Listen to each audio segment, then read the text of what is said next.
Bonsoir à tous. Aujourd'hui, nous recevons Morena Boucher qui va nous parler du monde de la communication et plus particulièrement des objets d'entreprise. Morena, bonsoir. Bonsoir. Alors, vous avez une entreprise qui s'appelle Happy Gift. C'est cela. Vous l'avez constituée il y a 12 ans. Oui. Et est-ce que vous pouvez nous dire comment vous en êtes arrivé là? En fait, j'ai démarré dans l'objet publicitaire en 2000. J'étais toute jeune. J'ai fait 2 entreprises et j'ai constaté que le management ne me correspondait pas trop. Donc, j'ai décidé d'ouvrir ma propre entreprise en octobre 2010 pour voir en fait si j'étais faite pour être chef d'entreprise, si j'allais réussir à faire du chiffre d'affaires, à tout gérer moi-même, à prendre les propres décisions, mais surtout à les assumer. Donc, c'est comme ça que je suis tombée dans l'objet pub et c'est comme ça que j'ai décidé de créer mon entreprise. Alors, vous parlez de difficultés de management, d'avoir une envie en fait de changer les choses. Alors, qu'est-ce qui vous distingue justement, vous et Happy Gift? Alors, ce qui me distingue des autres, c'est vraiment le conseil. C'est souvent les entreprises, quand elles souhaitent communiquer à travers un objet, parce qu'il y a un événement, parce qu'il y a un anniversaire, pour le lancement d'un produit, le lancement d'un nouveau service, la personne qui, 80% des cas, ce sont des femmes, la personne qui va commander un objet va s'identifier à l'objet, va vouloir un objet qui va lui plaire. Sauf que sa cible, peut-être que ce sont des enfants, des personnes âgées ou des cadres, ne correspond pas à sa personnalité. Donc je les incite et je les éduque surtout à prendre des objets publicitaires qui va toucher la cible et que la cible surtout va pouvoir utiliser le produit. Et dans ce cas-là, l'entreprise qui achète le produit va véhiculer une image positive et une image agréable pour la personne qui va le recevoir. Alors, vous avez quel type de clients? Alors, j'ai de tout. J'ai des associations, des collectivités, des grands groupes comme des TPE. J'ai vraiment un panel d'entreprises très varié. Alors, vous avez apporté quelques objets. C'est cela. Alors, qu'est-ce que vous préconisez ou proposez en ce moment? Alors, les gens aiment bien travailler avec ce qu'on appelle les tendances. Oui. Je n'aime pas travailler avec les tendances parce que en fonction du secteur d'activité, en fonction de sa cible, en fonction du message qu'on veut véhiculer, du mode de distribution, si on va l'expédier ou si c'est sur un salon, on ne peut pas prendre des produits tendances. On prend un produit qui va correspondre à tous ces critères et qui va véhiculer surtout son image. Donc ça va bien. Si on fait une remise de trophée, bon, on va faire un trophée.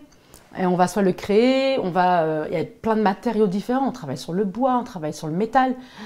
Si c'est des personnes qui ont... Notre cible bouge énormément, donc on peut peut-être offrir une batterie de secours.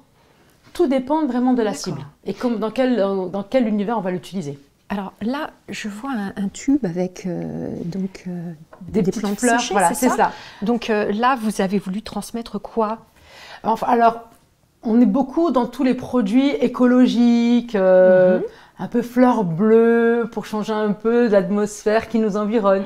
Donc du coup, tout ce qui est graines à planter, les fleurs séchées, pour transmettre en fait plus sur le côté bien-être. On va prendre soin de nos salariés, on est beaucoup là-dedans en ce moment. Prendre soin de ses salariés avec un objet, les remercier, d'être dans l'entreprise, de bien travailler. Et alors, sur ce type d'objet, par exemple, vous placez où le logo de l'entreprise? Alors ici, par exemple, sur le tube, on va mettre une étiquette personnalisée, donc comme sur les bougies. D'accord. Voilà. Donc, en fonction du client. On va respecter sa charte graphique, absolument. Oui. Oui, il y a quand même des conditions. De toute façon, vous avez un brief qui est donné et après...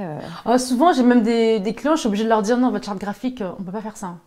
Parce qu'ils voudraient des fois mettre des paillettes. Je fais non, votre charte ne permet pas cela. Il faut respecter. Là, on en a des paillettes. Là, oui, il y a des paillettes, mais le logo est respecté. Oui. La couleur est respectée. C'est ça le plus important. Donc ça, c'était pour une remise de trophée, par exemple. Exactement, pour les meilleurs salariés. D'accord. Alors, vous avez aussi une particularité, moi, qui m'a vraiment interpellée, c'est que vous avez un bureau d'achat, mais à l'international, à Hong Kong. Exactement. Donc, c'est un ami qui gère son propre bureau d'achat avec qui on est en partenariat depuis 10 ans. Son rôle à lui, c'est d'aller chercher en fait les produits que moi, je vais lui demander. Par exemple, cette demande-là que j'ai eue cet été. Oui. Je connaissais Vous pouvez la montrer peut-être, la voilà. petite peluche. Watson, il s'appelle. Et en fait, cette cliente, je connais la chef d'entreprise parce qu'on fait partie du même club d'entrepreneurs, mais elle ne s'occupe pas du tout des goodies. Donc voilà, et puis un jour, c'est son responsable marketing qui m'appelle parce qu'il ne trouvait absolument pas, il voulait absolument un mini schnauzer, puisqu'ils ont un chien qui s'appelle Watson là-bas, ils voulaient en fait pour leurs 75 ans offrir à tous les salariés cette peluche. Et il me dit, mais je ne trouve pas. Donc j'ai fait un brief à mon bureau d'achat, on a cherché, il m'a fait des photos, on a validé. En cours de production, on envoie des photos de la production en cours pour lui dire, vous inquiétez pas, c'est bien, on est en train de la faire. Et après, c'est arrivé, et voilà, livré en temps et en heure. Oui, ça permet vraiment un accompagnement pas à pas et d'être sûr bien, de l'objet finalisé en fait. Exactement, parce que souvent, en fait, mes confrères, ce qu'ils font, c'est qu'une fois que vous passez commande, vous avez validé la maquette ou le produit réel, vous n'avez plus de nouvelles. Alors, entre le moment où vous avez validé, le moment où vous livrez, si c'est de l'aérien, c'est 5-6 semaines, mais dans 5-6 semaines, vous ne savez pas ce qui se passe. Ou si c'est du maritime, c'est 3 mois. Alors nous, en cours, et à la fin, on envoie toujours des photos, production en cours, production finie, pour rassurer le client comme quoi tout est bien. Même s'il y a un souci, on prévient. S'il y a un problème, je ne sais pas, sur la couleur, quoi que ce soit, on prévient le client. Et on lui dit, vous inquiétez pas, on fera le nécessaire. Et alors justement, avec la période actuelle où on entend quand même parler de pas mal de pénuries, de retard, est-ce que ça vous impacte cela? Totalement. Disons que pour du maritime, quand on fait une fabrication spéciale avec livraison maritime, avant, enfin jusqu'à aujourd'hui, on était à 3 mois. Aujourd'hui, on est entre 6 et 9 mois en fonction des produits. Donc ça veut dire que l'entreprise doit vraiment agir sur un plan de communication dès le début de l'année pour avoir le temps justement. C'est cela. Et c'est là la grande difficulté. Oui. Ouais, on ne peut pas se prendre au dernier moment, c'est fini. Ah non, là non. Là, si on veut une fabrication spéciale, c'est pas possible. Et est-ce qu'il y a justement des produits, des objets que vous ne pouvez plus produire? Non. Pour l'instant, non. On est vraiment sur des délais très très longs. Oui. Mais on n'est pas encore dans le problème de pénurie ou quoi que ce soit des matériaux. C'est peut-être aussi votre bureau à Hong Kong qui vous permet de... Oui, parce que comme ils sont sur place, ils peuvent aller voir en fait les usines directement et s'assurer que les matières premières sont bien là. Parce qu'une fois qu'on passe commande, nous, on a déjà payé 50%. Avant que la marchandise parte, quitte l'usine, on a payé 100% de la commande. Donc oui, il est important que tout soit vérifié, que les matériaux qu'on a demandés soient les bons qui sont utilisés pour le produit. Alors, Happy Gift, c'est combien de salariés aujourd'hui? Alors, on n'est pas nombreux, on est 3. Donc, j'ai un commercial et j'ai une alternante qui s'occupe de tout ce qui est réseaux sociaux. Voilà. Moi, je ne suis pas... Mais c'est du B2B, c'est pour ça aussi. Vous ne travaillez que dans le business et pas pour les particuliers. Ah, pas du tout. Voilà. Non, je ne travaille pas. J'ai des demandes, mais non. J'ai pas le temps. J'ai vraiment pas le temps. Voilà. Oui, c'est vraiment le goodies tel qu'on le voit sur les salons, dans les événements. Voilà. Je ne fais pas pour les mariages. Ça, c'est encore une autre façon de communiquer. Donc, je reste sur le professionnel uniquement. D'accord. Et les entreprises dans lesquelles vous travaillez auparavant étaient aussi sur le même modèle que la vôtre ou eux étaient plus tournés vers les particuliers, vers le... Non, on est toujours sur le B2C, voilà. Jamais avec les particuliers. Toujours B2C, c'est plus simple et c'est des cas d'une entreprise concrètement. Donc le particulier, en mis pour son mariage, avec un budget restreint, va pas avoir besoin, hormis une tasse pour bonne fête des papas, bonne fête des mamans, voilà. Ça, c'est pas mon domaine. Et alors là, on parlait des pénuries, des retards. Et là, vous m'avez dit, ça fait 12 ans que vous avez donc créé votre entreprise. Comment ça s'est passé avec le Covid? Alors, le Covid, grâce à mon bureau d'achat, j'étais l'une des rares à pouvoir importer en fait des masques non chirurgicaux et donc permettre à mes clients de reprendre leur activité. J'avais même eu la centrale d'achat de Leclerc qui m'a appelé pour me demander comment je faisais. Je dis, moi j'ai un bureau d'achat là-bas qui est sur place, il n'est pas fictif. Et donc, oui, le pied-à-terre exactement. Existe. Donc on pouvait vérifier que les masques étaient bien faits, qu'ils étaient conformes. Et après, on avait établi tout un parcours pour que ça arrive bien en France. Voilà. Oui, vous avez dû avoir beaucoup de demandes du coup. J'ai eu beaucoup de demandes, beaucoup de sueurs froides aussi, parce qu'on se dit, est-ce que ça va vraiment arriver? Est-ce qu'il n'y aura pas un souci entre les vols et tout ça? Donc on devait vraiment faire attention à des nouveaux paramètres. Les vols, parce que les masques, tout le monde en voulait, que ça arrive bien, que tout le monde ait la quantité demandée. Donc oui, après, c'est cela, créer une entreprise. Vous en avez importé combien du coup? Vous le savez? Non, pas du tout. Franchement, non. J'ai même limité, parce que pour que ça arrive en France et que ça tout soit distribué, parce que j'avais trop d'appels à un moment donné. Je ne dormais pas beaucoup, donc... D'accord. Franchement, je sais pas. Moi, ma satisfaction, c'était vraiment que mes clients puissent reprendre leur activité. Parce que sans masque, pour le premier confinement, ils ne pouvaient pas retravailler. Donc, Puis si eux n'ont pas d'activité, voilà. Derrière, vous n'en avez pas non Derrière, plus. moi, les objets publicitaires, je n'en aurais plus. Donc, oui. C'est ça. D'accord. Alors là, vos locaux sont basés à Tremblay, c'est ça, Tremblay en en France, France, oui. Hein, donc, Dans la zone de Paris Nord. ouais. Voilà. Paris Nord 2, il faut dire. Parce que Paris Nord, c'est autre chose. Paris Nord 2. D'accord. Et en fait, votre activité, vous la développez, mais aussi grâce à votre réseau, parce que j'ai ouï dire que vous étiez une femme de réseau. Ah oui. Ouais. Moi, je pense que quand on est chef d'entreprise, on ne doit pas s'isoler. Et pour ne pas s'isoler, il fallait voir ce qui se passe dans les différents clubs. Je trouve qu'il y a tellement de clubs, il y a forcément un ou deux clubs qui correspondent à notre personnalité, notre façon de vivre, notre façon de communiquer, notre façon de voir le business. Du coup, moi, je fais partie de plusieurs. Oui. D'ailleurs, que j'ai peut-être... Voilà, donc il y avait le BNI dont on a parlé voilà, avant l'émission. C'est mon premier club, club de cœur. Donc là, on est vraiment basé sur le business. Voilà. Là, c'est des systèmes de recommandation. Ça fait depuis 2012 que j'y suis.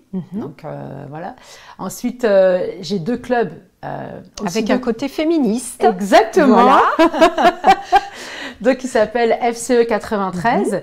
Et femme chef d'entreprise. Exactement. Et j'entreprends au féminin, qui est aussi basé dans le 93. Donc, FCE, c'est plus pour les femmes chefs d'entreprise sur comment...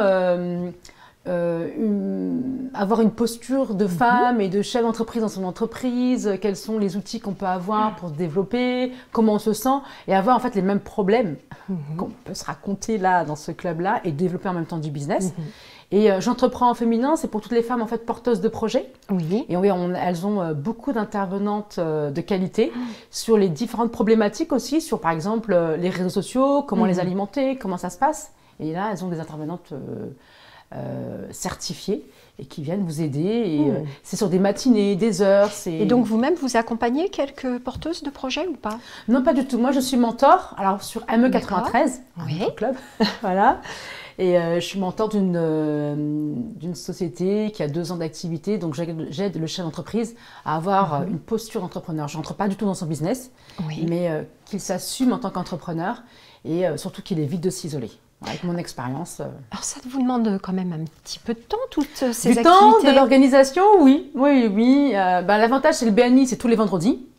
Et le reste, c'est ponctuel. Donc après, je peux quand même choisir les événements auxquels je vais assister et tout cela, quoi. Et le mentorat, alors?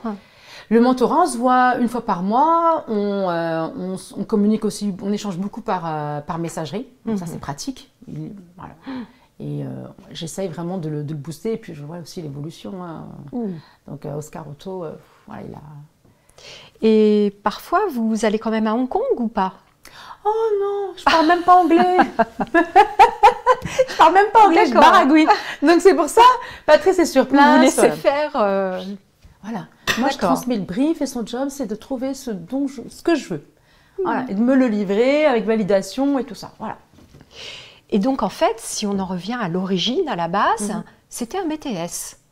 Voilà, donc j'ai fait un BTS dans la publicité. Alors, j'ai toujours travaillé dans la publicité. J'ai fait un BTS dans la publicité traditionnelle, qui avait aussi sa propre imprimerie. Ensuite, après, j'ai fait un peu de l'import-export. Voilà, et du coup, après, j'ai rencontré l'objet publicitaire qui reliait les deux, quoi. La communication, l'import-export. Voilà. Alors, si on en revient vraiment à l'objet publicitaire en tant que tel, qui est votre cœur de métier, aujourd'hui, il y a quand même une évolution sur la réglementation, avec des objets qu'on ne peut plus forcément distribuer. Je pense aux agences immobilières, entre autres dans les boîtes aux lettres. Enfin bon, il y a quand même une évolution. Comment vous la ressentez? En fait, j'explique à mes clients que, de toute façon, on évolue. La réglementation, comme vous dites, évolue, donc c'est à nous de nous adapter. Et il y a des produits que les gens faisaient en fonction de leur secteur d'activité qui sont complètement obsolètes. Je dis, mais il n'y a plus lieu de faire certains produits parce que vous êtes une agence immobilière, vous devez faire que des tracts. Non, changez un peu, justement. Il y a plein de portes ouvertes ou des journées portes ouvertes avec les mairies, donc la ville dans laquelle les agences y sont. Mettez un polo personnalisé, déjà pour qu'on puisse vous reconnaître. Offrez des stylos qui fonctionnent, qui écrivent.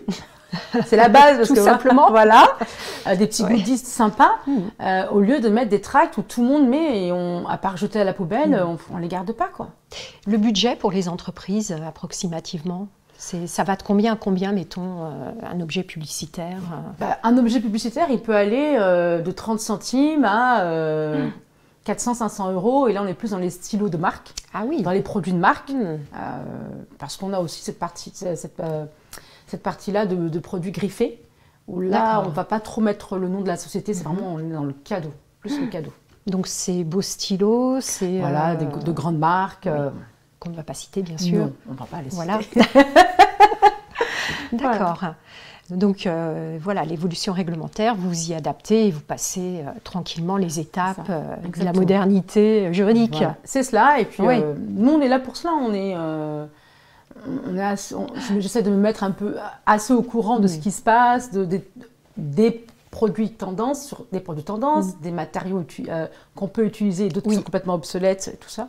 Ce qui fait qu'après, j'ai tellement de produits que je conseille au mieux en fait mes clients dans leur intérêt.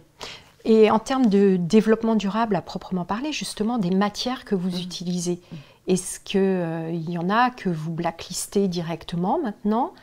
Et est-ce que vous favorisez des matières plus nobles, durables? Enfin, comment ça se passe? Après, il y a aussi ce que l'on croit. Alors, le bambou, on en a entendu parler, tout ça, mais le bambou, c'est pas un produit recyclable, quoi. C'est du bois, ok, mais c'est pas recyclable. Donc, par contre, si c'est une gourde en bambou, là, il est utile parce qu'on va éviter d'utiliser tout ce qui est gobelet, jetable et tout cela, et dire à la personne, ben voilà, tu vas boire toute la journée déjà, mais en plus, tu vas avoir ta propre bouteille. Donc, il suffit juste de la laver et de la réutiliser. Mais après, les matériaux, on reste toujours sur des choses assez basiques, hein, du bois, du métal, du PU, du cuir.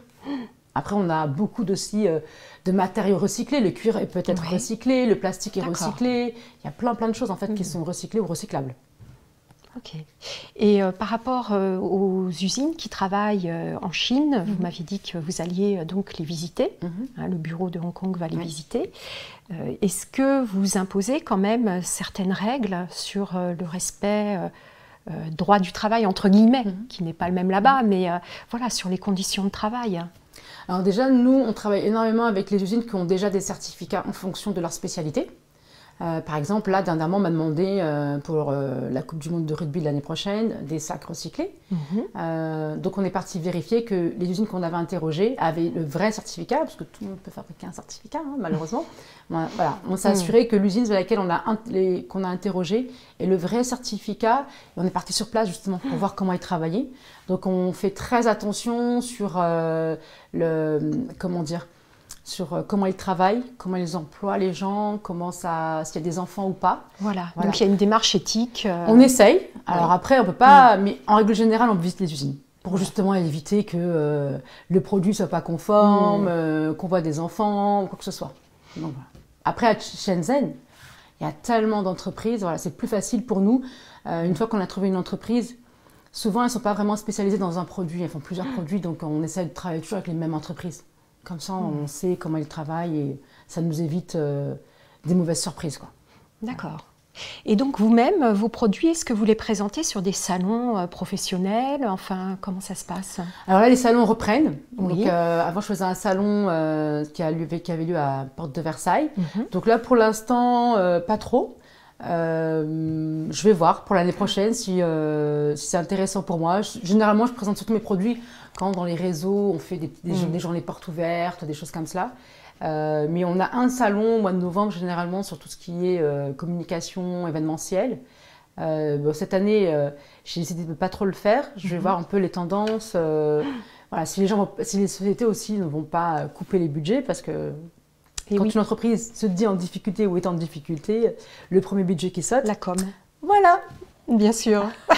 Alors que Nike, Coca-Cola, enfin des grandes marques comme ça, peu importe, c'est le budget auquel ils ne touchent pas. Au contraire, ils alimentent.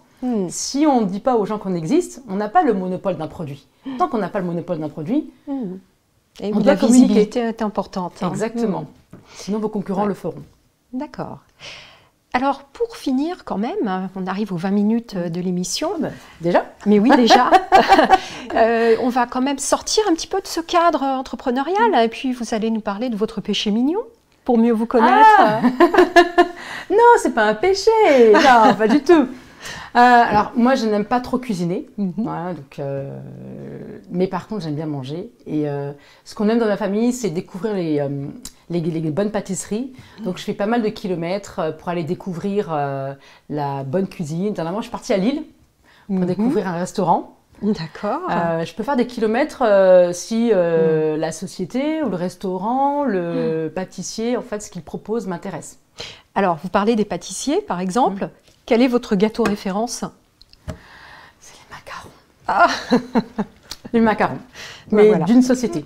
Parce que pour les avoir bien, voilà, je les avoir découverts chez plusieurs grands pâtissiers, le maître reste le maître. Voilà. Comprendra les amateurs. C'est bon, j'ai compris. Voilà. Mais écoutez, en tout cas, merci beaucoup Morena. C'était un plaisir d'échanger avec vous et de mieux connaître cet univers de l'objet publicitaire. Et puis surtout votre entreprise Happy Gift. Merci en tout cas de m'avoir reçu. C'est très agréable. J'aime bien parler de mon activité et puis d'échanger comme ça d'une manière aussi fluide. Merci. Mais je vous en prie. Et donc, nous allons maintenant nous quitter. Nous nous retrouverons bien sûr la semaine prochaine sur la chaîne YouTube de Mon Quotidien TV. Et nous vous souhaitons une très bonne semaine à tous.